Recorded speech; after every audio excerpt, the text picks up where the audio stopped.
ఎక్కడికక్కడ నాణ్యమైన తిండి పెడితే అన్నదానం టీటీడీలో కూడా నాసిరకం పెట్టే పరిస్థితి వచ్చిందంటే వీళ్ళు ఎలాంటి వాళ్ళో మీరే అర్థం చేసుకోవాలి. నేను అందుకే మళ్ళా మిమ్మల్ని కోరుతున్నా, తొందరలోనే సంక్షేమ రాజ్యం వస్తుంది, పేదవాడి రాజ్యం వస్తుంది, రైతు రాజ్యం వస్తుంది. రాబోయే సంక్రాంతికి మీ ముఖాల్లో వెలుగు చూసే బాధ్యత, ఆనందం చూసే బాధ్యత నాదని మరొక్కసారి మీ అందరికీ హామీ ఇస్తున్నా. అందుకే ఈరోజు మీ అందరికీ ఒక ప్రోగ్రాం ఇచ్చాం, బాబు భరోసా భవిష్యత్తు గ్యారంటీ. మా ఆడబిడ్డలకు డాక్రా సంఘాలు పెట్టింది నేనే, జ్ఞాపకం ఉందమ్మా మీకు?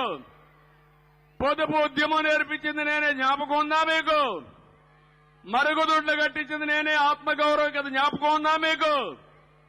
ఇప్పుడు హామీ ఇస్తున్నా, నెక్స్ట్ లెవెల్కు తీసుకుపోవడానికి మహిళల కోసం మహాశక్తి కార్యక్రమాన్ని తీసుకొచ్చా. మహాశక్తిలో ప్రతి ఒక్క మహిళకి 1500 రూపాయలు ఎంతమంది ఆడబిడ్డలు ఇంట్లో ఉన్నా మీకిచ్చే బాధ్యత తెలుగుదేశం పార్టీ జనసేనది. ఇంకొక పక్క తల్లికి వందనం. ఎంతమంది పిల్లలుంటే అంతమందికి 15,000 రూపాయలు చెప్పనిస్తాం.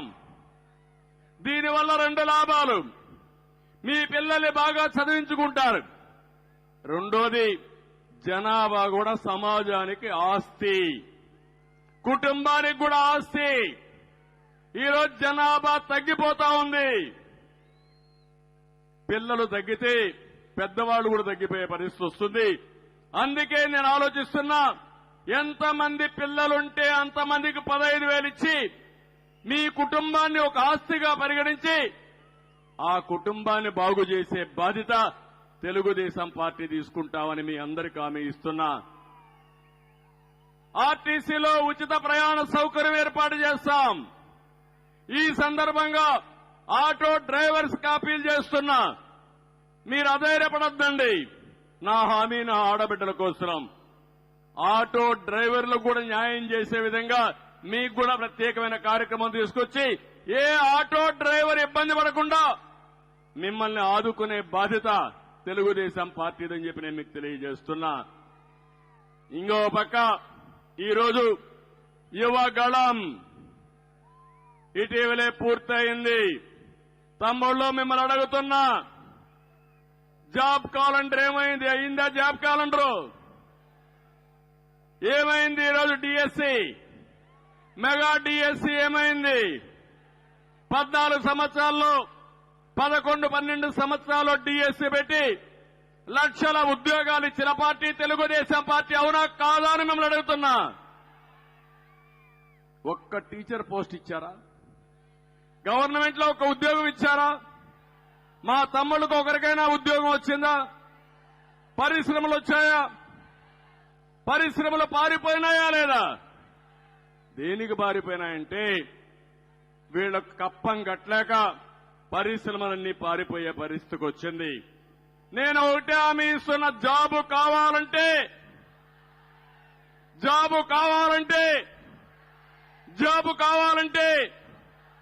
అది మీ నినాదం. మీ నమ్మకాన్ని నిలబెట్టుకునే బాధ్యత మాదని మరొక్కసారి మీ అందరికీ హామీ ఇస్తున్నా.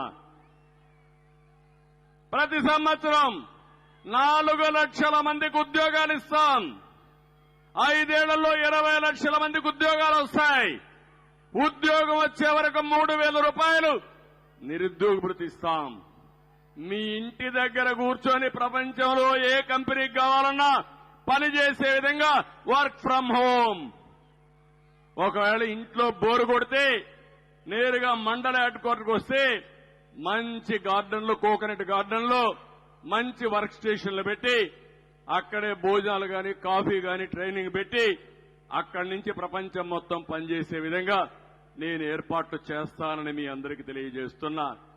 ఆంధ్రప్రదేశ్ యువతని ప్రపంచానికి అనుసంధానం చేస్తాం, కంపెనీలు తీసుకొస్తాం, వర్చువల్ వర్కింగ్ కింద మిమ్మల్ని ఉపయోగించే బాధ్యత మిమ్మల్ని పైకి తీసుకొచ్చే బాధ్యత నాదని చెప్పి నేను మీకు తెలియజేస్తున్నా. యువతకు ఒక పిలిపిస్తున్నా. ఉద్యోగాలు వస్తాయని ఇంట్లో కూర్చుంటే, లేకపోతే మేము రావాలని ఆలోచించి ఇంట్లో పడుకుంటే లాభం లేదు. 90 రోజులుంది. ఒకే విషయం కోరుతున్నా, సైకిల్ ఎక్కండి. తెలుగుదేశం జనసేన జెండా పట్టుకోండి. ఎక్కడన్నా అవసరమైతే నీళ్లు తాగడానికి గ్లాసు కూడా తీసుకోండి. 90 రోజులు మీరు వెళ్ళండి, ప్రజల దగ్గరికి వెళ్ళండి, ప్రజా చైతన్యం చేయండి. తెలుగుదేశం జనసేన ఎక్కడికక్కడ ఒక సునామీ సృష్టించే విధంగా మీరు పనిచేయండి. మీ జీవితాల్లో వెలుగిచ్చే బాధ్యత, మీ భవిష్యత్తుకు భరోసా ఇచ్చే బాధ్యత మాదని మరొక్కసారి మీ అందరికీ విజ్ఞప్తి చేస్తున్నా.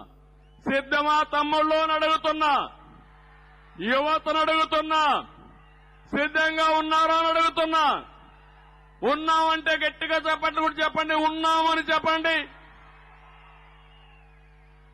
అదే కాదు, రైతు కోసరం తెలుగుదేశం జనసేన 2 పార్టీలు కూడా అన్నదాత కింద 20,000 రూపాయలు ఇస్తాం. అక్వా రైతును ఆదుకుంటాం. అక్వా రైతంతా కూడా చాలా వరకు చితికిపోయే పరిస్థితి వచ్చింది. ఈ ముఖ్యమంత్రి వచ్చిన తర్వాత హ్యాచరీస్ పోయినాయి, అక్వా రైతు మునిగిపోయాడు, రైతు కూలీ మునిగిపోయాడు, కౌలు రైతు దెబ్బతిన్నాడు, వరి ధాన్యం పండించే రైతుకు గిట్టుబాటు ధర రావడం లేదు. ఎక్కడ చూసినా దేశంలో ఎక్కువ ఆత్మహత్యలు చేసుకునే రైతాంగం మన రాష్ట్రంలో ఉన్నారు. ఎక్కువ అప్పుల పాలైన రాష్ట్రం మన రాష్ట్రమే దానికి నెంబర్ 1. మళ్లీ హామీ ఇస్తున్నా, రైతులను ఆదుకుంటాం. ప్రతి ఒక్క రైతుకి, కౌలు రైతుని ఆదుకునే బాధ్యత తెలుగుదేశం జనసేన తీసుకుంటాం. మేము మీ ముందుకు దానికోసం వస్తాం, న్యాయం చేపిస్తామని చెప్పి నేను మీకు తెలియజేస్తున్నా. ఇంకో పక్క వెనుకబడిన వర్గాలకు భరోసా ఇస్తున్నా. అందుకే వెనుకబడిన వర్గాలకు ప్రత్యేక ప్లాన్ తీసుకొస్తాం. తెలుగుదేశాన్ని ఆదరించింది, ఇన్ని సంవత్సరాలుగా గెలిపించింది మా వెనుకబడిన వర్గాలే. ఈరోజు రామకృష్ణుడు గారు ఉన్నారంటే పార్టీ పెట్టినప్పటి నుంచి పార్టీలో ఉన్నారు. అలాంటి సమర్థవంతమైన నాయకత్వాన్ని, సుస్థిరమైన నాయకత్వాన్ని వెనుకబడిన వర్గాలకు ఇచ్చిన పార్టీ తెలుగుదేశం పార్టీ. 17,000 పోస్టులు స్థానిక సంస్థల్లో రద్దు చేసే పరిస్థితికి వచ్చారు. సంవత్సరానికి 15,000 కోట్ల రూపాయల చొప్పున 75,000 కోట్ల రూపాయలు వెనుకబడిన వర్గాలకి సబ్ ప్లాన్ లో పెడతా ఉన్నారు. కనీసం 75 పైసలు పెట్టలేదు. వెనుకబడిన వర్గాల్ని మోసం చేశారు. కనీసం ఏ కార్పొరేషన్కి ₹1 ఇవ్వలేదు. ఎవరికి అదనంగా ఒక కార్యక్రమాన్ని కూడా చేపట్టకుండా దెబ్బతీసే పరిస్థితికి వచ్చారు. అందుకే హామీ ఇస్తున్నా, వెనుకబడిన వర్గాల కోసం జై హో బీసీ తీసుకొచ్చాం. ఈ జై హో బీసీ నిరంతరం ముందుకు తీసుకుపోయి 43 సంవత్సరాలకు గౌరవించిన బీసీల్ని పైకి తీసుకొచ్చే బాధ్యత, అండగా ఉండే బాధ్యత జనసేన తెలుగుదేశం తీసుకుంటామని మరొక్కసారి నేను మీకు తెలియజేస్తున్నా. వీళ్ళకే కాదు, కాపులున్నారు, అదే మరి అగ్రవర్ణాలు ఉన్నారు, వాళ్ళందరికీ కూడా న్యాయం చేస్తాం. ఏ వర్గం కూడా ఇబ్బంది పడకుండా అన్ని కులాలని, అన్ని మతాలని, అన్ని ప్రాంతాలని అన్ని విధాలా గౌరవించే బాధ్యత తీసుకుంటాం. ఎస్సీలున్నారు. ఈ రోజు మీరు ఈ జిల్లాలో ఎస్సీలను చూశారు. ఒక డ్రైవర్ని చంపి డోర్ డెలివరీ ఇస్తే ఈ దుర్మార్గుడు ముఖ్యమంత్రి జైలు నుంచి అతను తీసుకొని వచ్చి ఊరేగింపుగా తీసుకొచ్చి పక్కన కూర్చొని పెట్టుకున్నా అంటే ఈ ముఖ్యమంత్రికి ఏమైనా సిగ్గు శరణం ఉందా? తమ్ముళ్ళు మీరే ఆలోచించమని కోరుతున్నా. ప్రతి ఒక్క ఎస్సీ ఆలోచించాలి. ఈ రాష్ట్రంలో మీకు భద్రత ఉందా అని మిమ్మల్ని అడుగుతున్నా. 27 ఎస్సీ కార్యక్రమాలు రద్దు చేసిన వ్యక్తి ఈ ముఖ్యమంత్రి.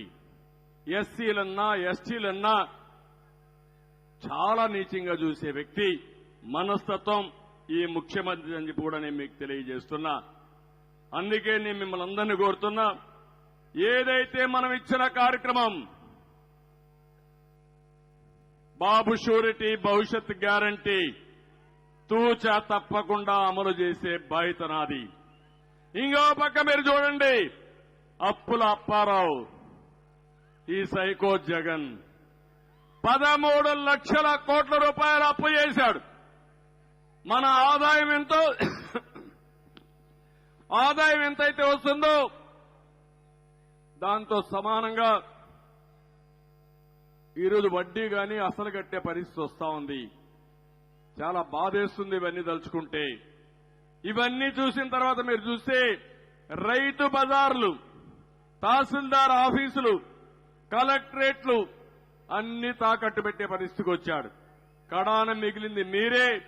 మళ్లీ ఒకసారి గెలిస్తే మనవలు కూడా తాకట్టు పెట్టే పరిస్థితి వస్తాడు ఈ దుర్మార్గుడు అని చెప్పి మరొకసారి తెలియజేస్తున్నా.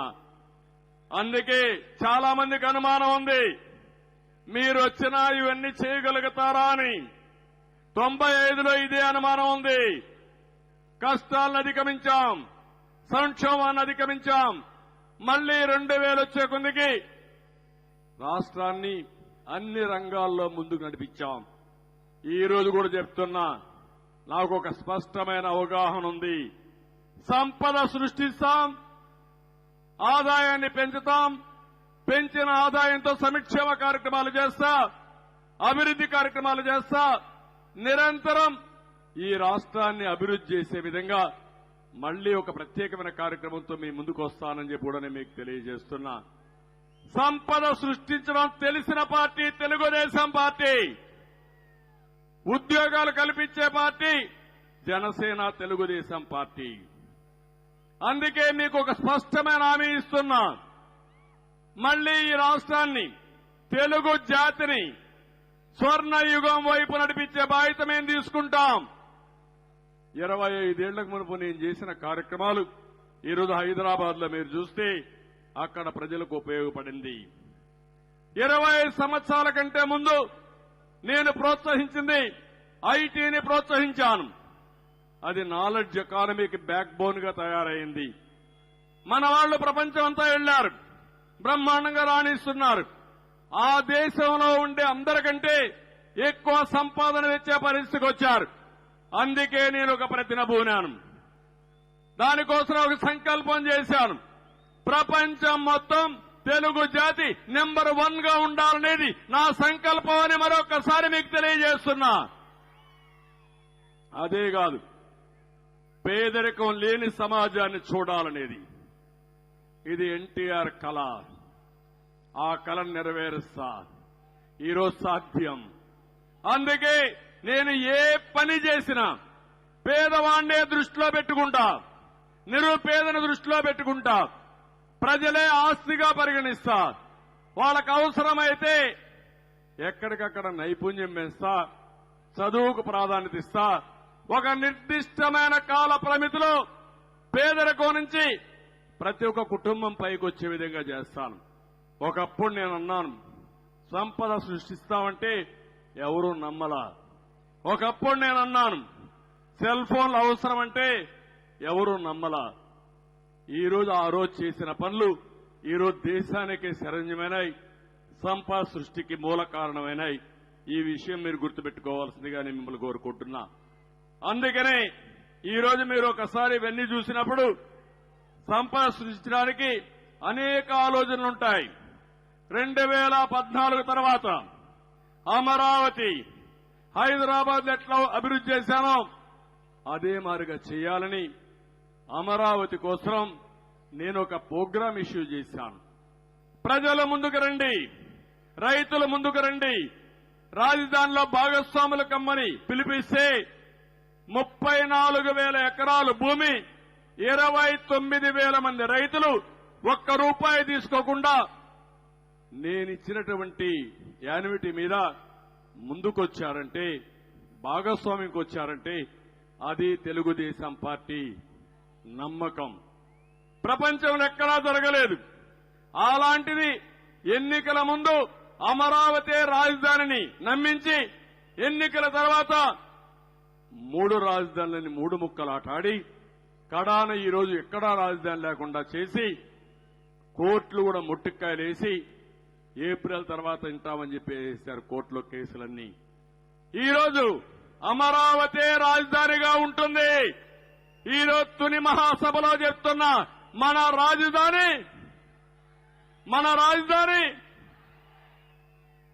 ఇది ప్రజల కోరిక. ఇంకో పక్క మీరు చూస్తే అక్వా రంగాన్ని బతికిస్తే రాష్ట్రానికి సంపద వస్తుంది. సోలార్ విండ్ ద్వారా కరెంట్ ఉత్పత్తి చేసి కరెంటు రేట్లు పెంచకుండా ఉంటే పేదవాడికి ఉపయోగపడుతుంది. వాళ్ళ ఆదాయం మెరుగవుతుంది. జీవన ప్రమాణాలు పెరుగుతాయి. అది నిజమైన ఆనందం ఉంటుంది. కియా మోటార్లు తీసుకొచ్చాను. 10 లక్షల కార్లు తిరుగుతున్నాయి.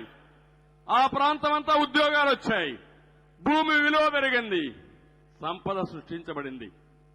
అది తెలిసిన పార్టీ తెలుగుదేశం పార్టీ. ఒక రోడ్డు వేస్తే ఆ రోడ్డు వల్ల లాభం వస్తుంది. అందుకే మీ అందరికీ హామీ ఇస్తున్నా, ఈ ముఖ్యమంత్రి 10 రూపాయలు ఇచ్చి 100 రూపాయలు దోచుకుంటున్నాడు. నేనిచ్చే హామీ సంపద సృష్టించి ప్రతి ఒక్కరికి 15 రూపాయలు సమక్షేమంలో ఇచ్చి ఆ 15 రూపాయలు 100 రూపాయలుగా చేసే విధానం నేర్పిస్తా. 100 రూపాయలు 7 రూపాయలు చేపిస్తా. 1000 10,000 చేపిస్తా. మీ ఆదాయాన్ని పెంచుకుంటూ పోతూ మీ జీవితాల్లో వెలుగు తీసుకొచ్చే బాధ్యత మేము తీసుకుంటామని మరొక్కసారి మీకు హామీ ఇస్తున్నా. మీరు ఆలోచించాలి. 10 రూపాయలు ఇచ్చి 100 రూపాయలు దోచుకోవడమా, 100 రూపాయలు ఇచ్చి పేదవాళ్ళని పేదరికం నుంచి పైకి తేవడమా? ఏది కరెక్ట్ అనేది మీరు ఆలోచించుకుంటే, మీరు ఆశీర్వదిస్తే ఇది సాధ్యం అని చెప్పి కూడా నేను మీకు తెలియజేస్తున్నా.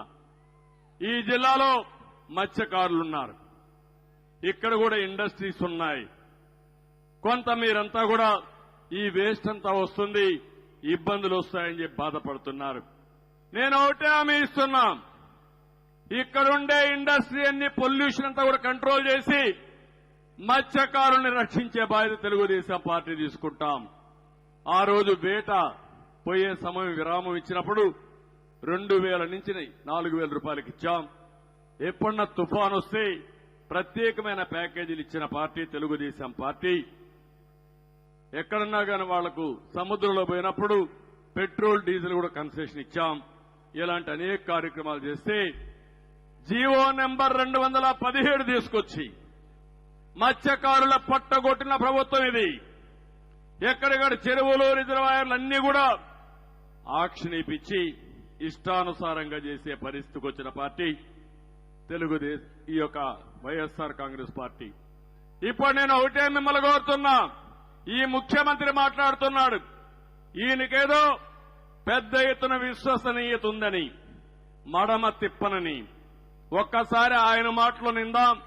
ఇలాంటి వాడు ఈ రాష్ట్రానికి ముఖ్యమంత్రిగా అర్హుడా అని మీకు ఒక ఆలోచన వస్తుంది. ఒక్క నిమిషం మీరు వినండి. 25కి 25 ఎంపీ స్థానాలు మనమే తెచ్చుకుందాం. ఆ తర్వాత ప్రత్యేక హోదా ఎలా రాకుండా పోతుందో కూడా గట్టిగా చూస్తామని చెప్పి కూడా చెప్పండి. మన ప్రభుత్వంలో పూర్తిగా మద్యాన్ని నిషేధిస్తాం అని చెప్పి గట్టిగా కూడా చెప్తాం. నా సిపిఎస్ మనం అధికారంలోకి వచ్చిన వారంలో చేపించేస్తానన్నా. ప్రతి సంవత్సరం జనవరి 1వ తారీఖున ప్రభుత్వ ఉద్యోగాల భర్తీకి క్యాలెండర్ కూడా విడుదల చేస్తాను అని చెప్పి మీ అందరికీ కూడా హామీ ఇస్తా ఉన్నా. 200 యూనిట్ల వరకు మీకు కరెంటు ఉచితంగా ఇస్తామని చెప్పి మీ అందరికీ కూడా చెప్తా ఉన్నాం. ప్రాజెక్టు 2021 జూన్ నాటికి కంప్లీట్ చేస్తాము. ఖరీఫ్ 2022 నాటికి నీళ్లిచ్చే పరిస్థితి తీసుకొని వస్తానని కూడా ఖచ్చితంగా కూడా చెప్తా ఉన్నాం.